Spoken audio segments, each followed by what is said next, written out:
le prince Charles a dégusté un verre ou deux de scotch lorsqu'il a assisté aux Grampians Highland Games plus tôt dans la journée.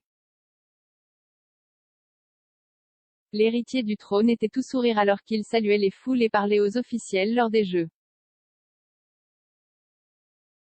Le prince de Galles, ou le duc de Rothesay, comme il est officiellement connu au nord de la frontière, a revêtu sa plus belle tenue écossaise pour l'événement.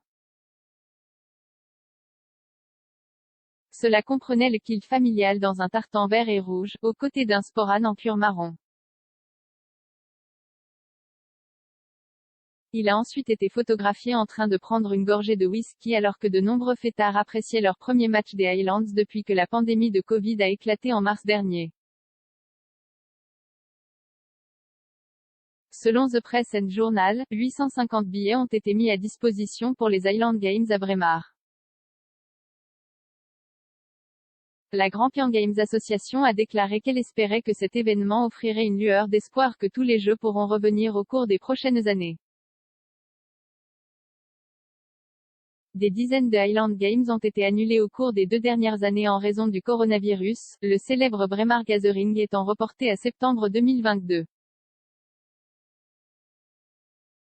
Pour le moment, les seuls autres Highland Games prévus pour cette année sont les Argyllshire Gathering Oban Games le jeudi 26 août. Les Highland Games à travers l'Écosse attirent plus de 300 000 spectateurs chaque année et offrent généralement un grand coup de pouce au secteur du tourisme. Alors que Charles était l'image de la détente, il se bat néanmoins pour contrôler le scandale toujours croissant entourant son jeune frère.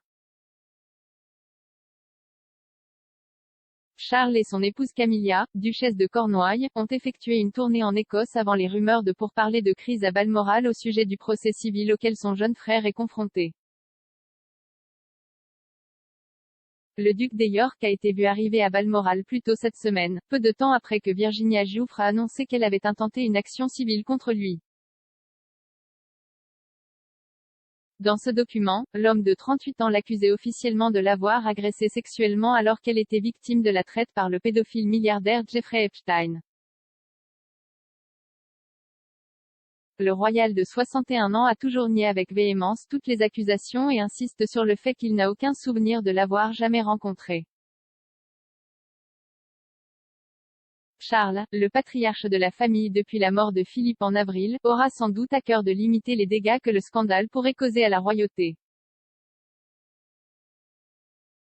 L'interview d'Andrew dans Newsnight en 2019 a effectivement mis fin à sa carrière de royal de première ligne. Mais l'enfant préféré de la reine n'a jamais été loin de sa mère, et il a été affirmé qu'elle pourrait le renflouer financièrement s'il perdait l'affaire.